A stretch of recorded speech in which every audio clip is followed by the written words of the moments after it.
Hey everybody, welcome back to Conservative Brother Daily, back with part 5 of Black Girl Tragic. And yeah, we're here to talk about what's probably been talked about a lot, but we got to discuss it once again. Kamala uh, officially succeeded, conceded. Yeah, conceded this past Tuesday. So it's been a full week. So I'm a little late getting this out. But once again, I was over at the Freedmen Collective Detroit. They did an election night broadcast. So that was about 5, 6 hours I did over our friends of the show over there. Then a couple days later, myself and Conspiracy Brother, we did our first post-election day show over at Uncomfy Truth. So definitely had a chance to talk a lot of what's been going on, but I thought this would be my good dedicated, maybe give 10, 15 minutes tops to what's going on. So I know we've gone on enough on just Kamala as a person and her history, her record and accomplishments. So I think I want to go specifically over just really what was the main reasons for this terrible campaign she ran. This 100-day campaign, spent over $1 billion. A lot of these paid celebrities that have a history of just backing failed candidates because Hollywood and elites are losing their influence. So I'm just going to kind of go over with you in my CBD unfiltered manner, really looking at the Kamala campaign, like, doing an autopsy on the Kamala Harris campaign and really what was the sad effects of this. So, first thing I believe that was, I'm not going to go in any particular order. I'm going to probably maybe jump around a bit. But she ultimately said she wouldn't do anything differently. This was literally her on The View. Sonny Holston sat down with her and said, "Hey, looking back, because even them, they even know this is horrible to defend, but they gotta ultimately they're filing marching orders and they gotta defend it." Sonny Holston's like, "Looking back, is there anything you would have done differently?" Kamala Harris, nothing comes to mind. Nothing comes to mind. All right, and it's just a bigger testament to just her along with the rest of the top Democrats over the last 3 to 4 years, knowing Biden's state, his cognitive, where he's at, what he's doing, and just pretending that everything's fine with him. And, it's just that they're all just playing around. They're all playing the game. Kamala did nothing but stand behind Biden along with everybody else, the media, lying about his cognitive state and all the different mistakes he made, from the Afghanistan botched withdrawal that led to 13 service members killed, to the open border where we got nearly 20 million illegals that came across, her tie-breaking vote in the um, Inflation Reduction Act, which did the exact opposite, that made the cost of living go up in groceries. Biden's draining of the strategic oil reserves within his first, I think, year, 100 days in office. I can list so many different examples that led to where we are, and the fact that she's like, no, I wouldn't do anything differently. And it's like, well, why do you deserve our vote? And why is it the fact that from January 2021 up until June of 2024, the economy's doing great. What are you talking about? These are cheap fakes they're trying to use against Biden. And, the economy's doing great. I don't know why Americans, and this the whole media gaslighting, and Kamala was right there along with it. And then one debate against Trump, Biden and Trump, all of a sudden, oh, we got to get Biden out of here. Yeah, the economy isn't doing so well. And they just flip overnight over what we've been saying. So I think, yeah, she ultimately spent this weird 100 days trying to somehow distance herself from the Biden administration when she's the vice president. You even had Susan Rice, the former Obama and Biden advisor. I don't know if she's eyeing for a job in the Trump administration, but she spilled the beans in saying there's no way they're symbiotic. There's no way you can separate Harris from Biden. This came from Susan Rice's words. So it's just a very weird thing where you're trying to, all of a sudden, when they toss Biden aside, you're trying to distance yourself from Biden, saying, hey, I'm going to fix what me and Biden should have fixed or worked on. But then when you get asked point blank, what would you do differently from this from this president that broke the country. You're saying you wouldn't do anything differently. So it's like a weird mind fuck, sort of like I'm trying to distance myself from Biden, but when I'm asked point blank, what would I do? Oh no, Biden's great. I don't think I'd do anything differently.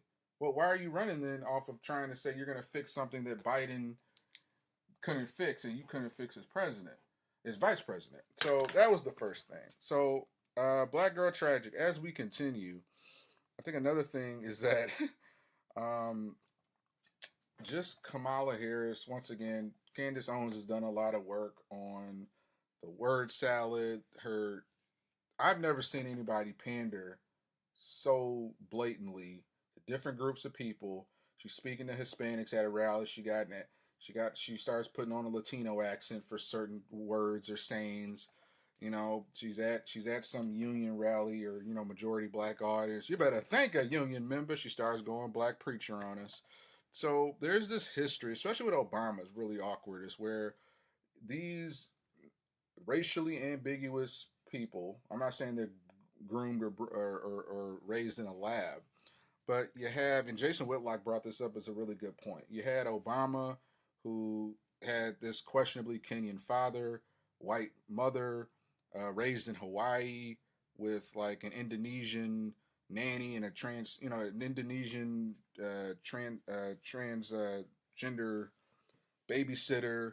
It is what it is, but this isn't a guy that had the black experience. These are people, and same with Michelle Obama. She grew up in the high society class of town. She didn't like going to school with the black kids. She was like, oh well, they teased me for not being white. I'm like, no. Looking back, they mentioned how she basically would basically work her way up playing politics with the black kids, and the black kids said they didn't like playing with her, but they try and spin it as if they were trying to tease her. So you have these imports, Obama, who once again ends up going to Harvard, and then ends up in his 20s settling into Chicago. But he grew up his first 20 years with no recollection or really sort of connection to the black community or the black experience. Same with Kamala Harris. These people are, once again, I'm not saying the NK Ultra, but these are people that just have a history of not having coming from the black community. She grew up in Canada. She had Indian mother. What we're finding out now, she had like a white Irish father. Father is questionably not even Jamaican, just from what Candace Owens has uncovered. But she didn't have a black experience either. You grew up in Canada, then you came to San Francisco. I think when she went to Berkeley, and then she went to Howard and became an AKA. And if anybody knows the truth about Howard being a historically black college university, there is no technically for rate, for it's technically against the law racial discrimination. You can't only accept black students. They don't do DNA tests and show that you're actually black. It's all just sort of hypothetical.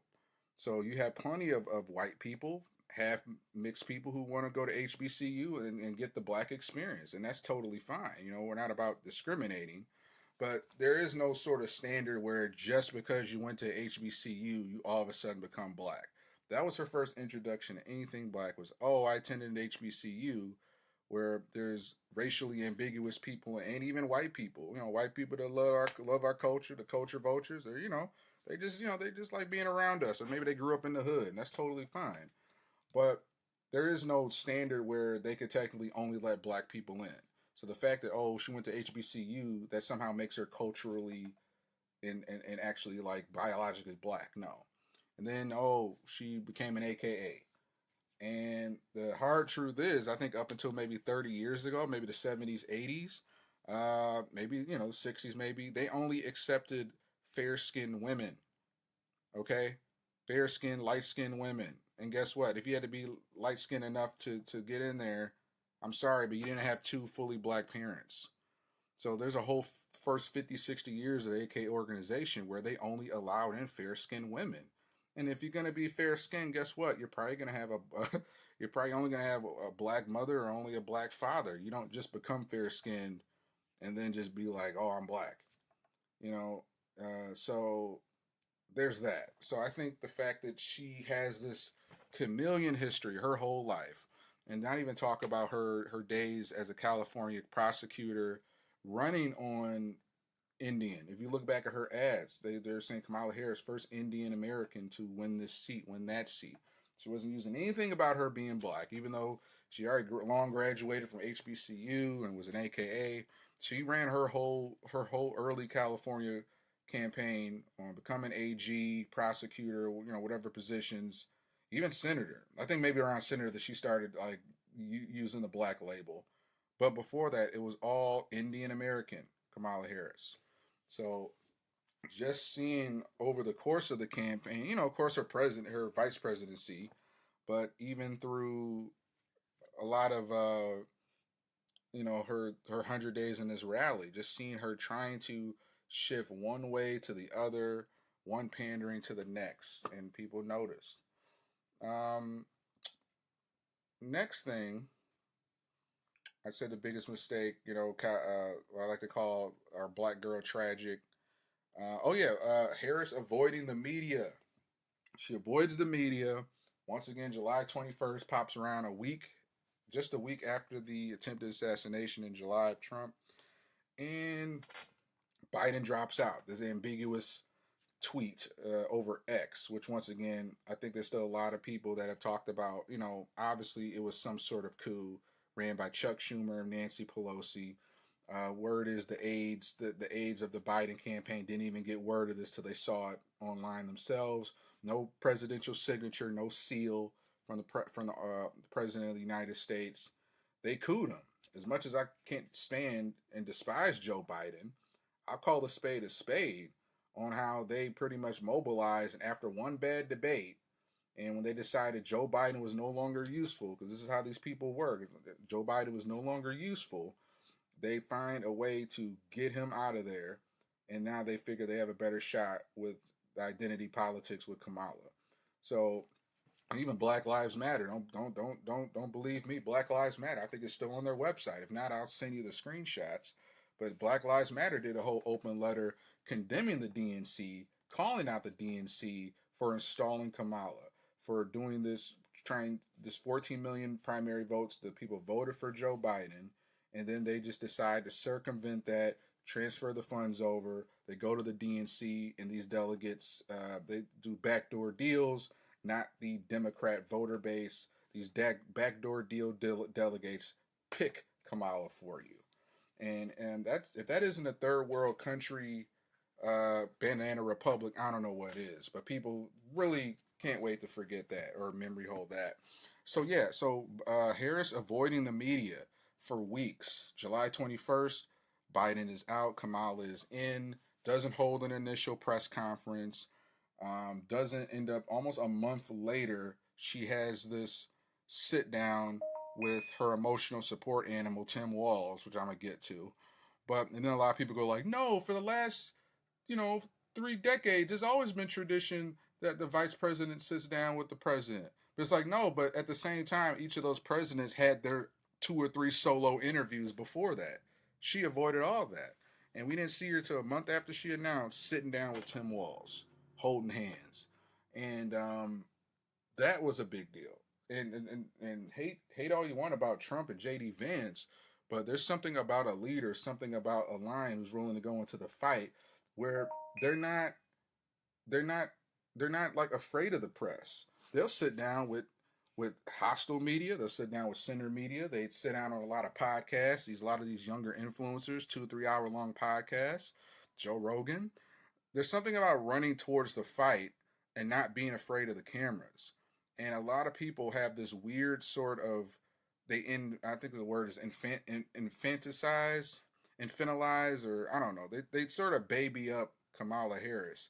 So at one point, you're telling me women have equal rights, autonomy. They can do whatever they want. They don't need no help. I could do that all by myself. Then why, when it comes to any criticism, any sort of like legitimate questions to this person who's running for the presidency, all of a sudden, any sort of criticism, any questions, why are you attacking her? We got to protect black women. We got to protect Kamala, y'all.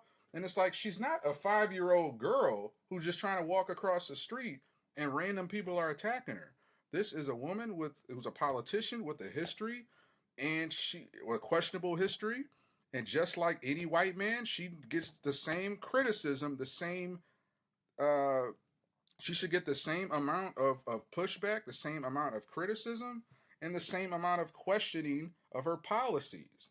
And instead, people want to wrap her around like she's a 5-year-old girl and I think it's infanticize. I forgot the word, but it just means where they're like babying her, protecting her.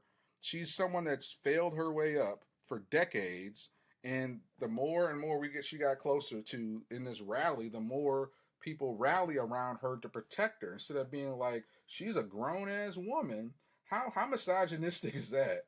Where there's this person of color woman running for president who can't sit down with the media, can't sit down and take any sort of scrutiny and any sort of scrutiny. Oh, yo, you're trying to attack. Like, no, she's a woman who has her own autonomy, who can answer for herself. Instead, it's this whole, oh, you're attacking her because she's black, which she's not. You're attacking her because she's a person of color. You're attacking her because she's a woman. And it's like she's a grown woman who can answer her own questions.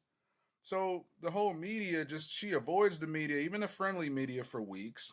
And then, the last 2-3 weeks of the election, she just has before election day, she just has one just fail after the next with very basic questions. These interviews that end up being supposed to be 2 hours, they get cut down to 45 minutes and 20 minutes, and the campaign's sending them all these demands, and it's just you hear about all this from multiple outlets, and it's like, why?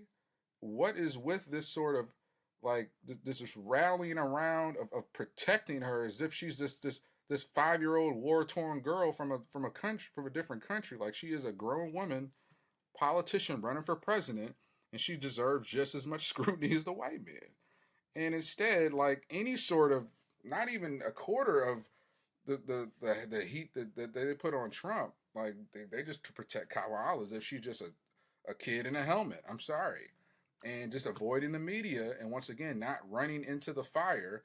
Even Joe Rogan, you had Donald Trump do a 3 hour interview, no teleprompter, no script with Joe Rogan. Then he reaches out to Kamala. They say, "Oh, you guys have to fly to us, and it can only be like an hour. We got to see the questions ahead of time." Like, no. And then JD Vance brilliantly took that spot afterwards. I got to actually go watch that interview. But it just goes to show, like, this is a puppet. This is someone who can't stand any criticism and has to be just sort of protected by the media, and that just raises a lot of red flags, So yeah, I gotta watch that JD interview. So yeah, that should put everybody looking back. Oh yeah, touted celebrity endorsements and campaign events. So the same people that somehow for decades could have warned all these women and all these other victims of Diddy, they're not coming out and telling you, oh, you got to vote for Kamala Harris because of Trump. Okay, so now you're coming out in the last few months, 11th hour, fear mongering, warning about Trump. But why weren't you warning people, J Lo, last few decades about Diddy, ex girlfriend to Diddy, J Lo? So yeah, you get all these people coming out the woodwork, the out of touch LeBron James, Jessica Alba's, Beyonce's, very out of touch elites who haven't pumped their own gas, cooked their own food, and God knows how long, aren't relatable, can't even go relate to what the working middle class, black, white, of all the poor to middle working class is even going through. And, you get Beyonce, it looks like she's being held at gunpoint, that didn't even want to be there, give this little dry 3-minute speech in Houston, obviously didn't perform, so all the eyes queens were just upset about that. So, you get these out of touch endorsements from these celebrities that have already lost more and more influence as we have a more sophisticated social media, as we have more dissenting voices, as we have more people who can get famous without the machine backing them. And these people, the Cedric the Entertainers, the Katy Perrys, Andre Day, DJ Cassidy, I'm just kind of reading off a list here. Fat Joe, Ricky Martin, Lady Gaga. I'm sorry, but y'all don't have the influence anymore. Yes, your dedicated fan base that have followed you off a cliff, that can't think for themselves, Yeah, they're gonna vote for you. And honestly, if you need a celebrity to tell you who to vote for, you shouldn't be voting at all. It's just really sad. Even if there's people on the right, like people like maybe Dennis Quaid or Joe Rogan, Grant Cardone, I'm still voting for Trump regardless. But I feel like a celebrity endorsement, even if it's for the person you like, it shouldn't sway you either way. It should be neutral. Like, oh, okay, so I think Hollywood is just freaking out in this post Epstein exposed world, this post Diddy exposed world. They're losing the influence. They're losing the influence. And that gets us to the other part of this black girl tragic story is Tim Walz. Tim Walz. I just still don't get it. You have once again one of the more farther left radical uh, presidential candidates in Kamala Harris, and then a lot of people once again called it out. Josh Shapiro, Pennsylvania governor, that should have been a shoe in, and I know we'll never prove it, but I think there was a factor where the fact that he's Jewish and the pro-Palestine people that just got the Israel derangement syndrome, I think they were better off. They probably would have caught some heat the first few days or a week, but they would have got over it. I think Josh Shapiro, honestly, would have could have carried Pennsylvania to stay blue. But y'all went ahead and got Walls. Y'all, and then on the right they got Scott Pressler. He went in there and just registered the damn near whole state. He did record Republican registration. He reached out to the Hunter community of early voter action. He reached out to the Amish Christian community. They came out hard for Trump. So ultimately, like Tim Walz was one of the final nails in the coffin. Picking this guy, start picking through his history, stolen valor, claim he carried weapons of war, his shady history of going over to China multiple times with underage students, being this CCP shill, loving China, everything about it, very soy boy energy. Is that someone that I would like to see as president? If Kamala catches a stroke, absolutely not. And then just the sad attempts to try and make him. They do the videos where he got on like a ball cap trying to change a air filter. Guys can't even do that right. Trying to like show him with a gun, he's not even holding the gun right, and all this other sad attempts. Some intern was like, let's have him sit down and play a video game. And it's just, oh, was he like playing Quake or was he playing Fortnite for years? Like, no, like he was never doing that. Let's just try and prop it up as if, well, look how cool and hip he is. And this guy hadn't look like he ain't played a video game in 20 years. It just the photo couldn't look any more staged. So just little shit like that, like she should have picked Shapiro. There's actually a group called She Should Have Picked Shapiro, rightly so. So yeah, just the Walls pick, and just a lot of the train wreck of stuff with him that just sort of came out. There was just no reason for that. So I think finally, I think one of the last nails in the coffin. I think I already mentioned about her saying I wouldn't do anything different, but just little things, just so many little things I could think. I'm gonna wrap this up. I'm coming up at 25 minutes. But she skipped the Al Smith dinner. First presidential candidate to skip Al Smith dinner since 1984, and look what happened. So she came out with this very cringe video to try and say, "Oh, I missed the Al Smith dinner," but let me do this video mocking Christians all over again with Molly Shannon, her old superstar character. Once again, I like Molly Shannon, SNL, a lot of those guys, but she's still part of that Hollywood elite, out of touch. Oh, we just want a woman and all that. So she's just of course a puppet. So they did this very cringe video that pretty much just mocked Christians and the Catholics, and while also not attending. And then even at her rallies, they ran this soundbite of her saying, "Hey, you're at the wrong rally." When I think with the Catholics or the Christians in the crowd try to get her attention. So it's been one thing after the other. I think I may have covered most of it. I'm sure I'm missing a few, but you comment in the comment below. What do you think is what do you think was the final nail in the coffin, or what were maybe your top 1 to 3 blunders that made the Kamala campaign go belly up? I would love to know your thoughts, but I think we pretty much have it.